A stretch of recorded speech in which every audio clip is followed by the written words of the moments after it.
Months under a barrage of bombs, the Iraqi city of Mosul has been almost leveled, as you just saw in the headlines there. The US-led operation to liberate that city from ISIL has been declared a success, but the human cost is inconceivable. It was once home to around 2 million people. Now then, Murad Gazdiev is in Mosul to witness the aftermath. A word of warning, you may find some of the content of his report coming up upsetting. They kept this up for nearly 10 months.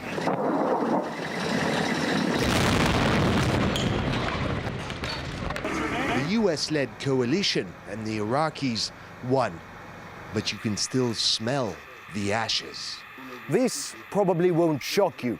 The destruction in Mosul, a city in ruins, it's already been shown. You've probably also heard about the thousands killed, the civilian suffering. What you likely haven't heard of is the smell.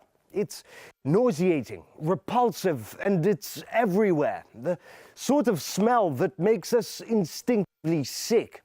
The smell of rotting bodies. The sickly odor permeates near the entirety of the old city. Under the rubble are hundreds and hundreds of corpses, jihadists, as well as civilians, families. This is what rescuers have collected just this morning. 3 suspected ISIS fighters, 2 women and 2 children. This is, again, just the first few hours of this morning from buildings right around us, and they're still not done. Most of them are women and children. They call this a victory. You'd never think the smell of victory would make you rich. They've unearthed the body of an ISIS fighter in this alleyway. They're covering it up, they're going to mark it and leave it for collection later, but the smell is simply indescribable. And this is what they do day long and day round for an unforeseeable amount of time. It's hard work in more ways than one. There are booby traps, unexploded jet bombs, rockets, shells and munitions. And the bodies decomposing in the sweltering heat. There was no precision here.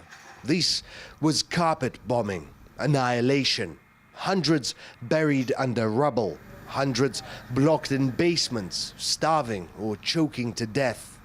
It'll take months to dig up all the bodies, months more of trauma. What I see here makes me cry. You can bring anyone here and they will break down in tears, because we are all human beings. Ibrahim was on duty. There are some things he couldn't say on camera, like the fact that he and many rescuers have trouble sleeping after all they've seen. And no wonder. It is, after all, a city of corpses. Murad Gazdiev, RT, from Mosul.